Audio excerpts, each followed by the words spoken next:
What's up everyone, I'm Dan, and thanks to RandomSpin-Games, I'll be looking at Unalive 010 on the Nintendo Switch, a top-down twin-stick roguelite shooter. But is it any good? Well, let's find out.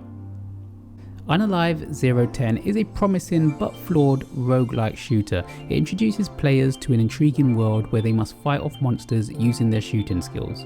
The game offers randomly generated room labyrinths and challenging boss encounters, accompanied by a mysterious unfolding narrative. While Unalive 010 has the potential to be a captivating experience, it falls short in several key areas. From the moment you start playing, you may notice some issues with the game's execution. The character movements feel floaty, the animations themselves also lack polish, and the controls are really cumbersome, resulting in a rather awkward experience all around. Unalive offers only one weapon with 3 ammunition types, with some tied to enemy weaknesses.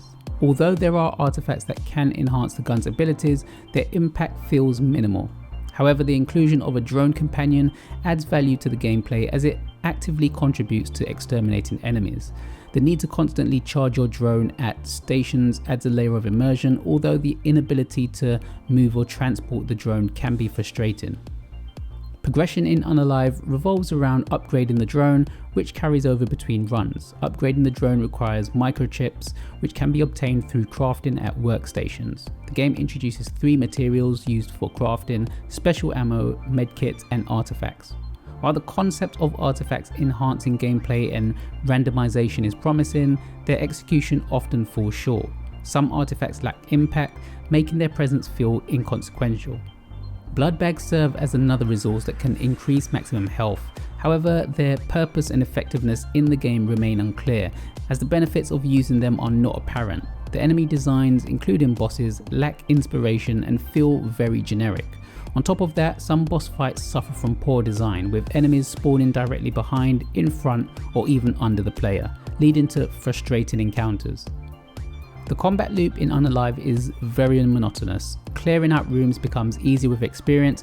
However, hitbox inconsistencies for both enemies and obstacles disrupt the flow of combat. Enemies with small hitboxes can be challenging to hit accurately, especially with the very cumbersome control system, while obstacles can interrupt attacks or provide unintended shields.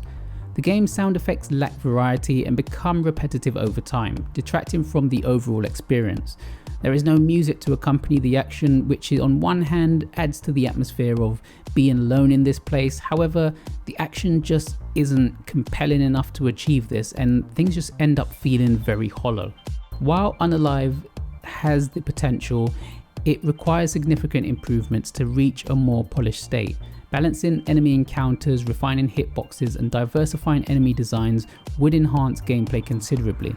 The addition of a more substantial upgrade system for the drone alongside a more engaging boss battle experience would further enrich the player's progression. A text-based lore or story elements could also provide additional motivation for players to continue their journey. Currently, the game lacks a clear narrative except for a notable end goal. The controls feel like one of the biggest enemies of the game, with you constantly having to fight with it to aim and shoot properly.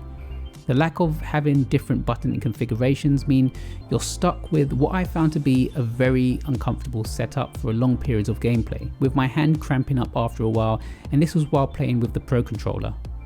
In its current state, I couldn't recommend Unalive 010. There are just too many issues that can't be ignored, and so many other options available if you're looking for a game like this.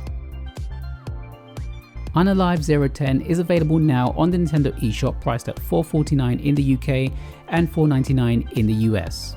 Thanks for watching the review, and I'll see you next time.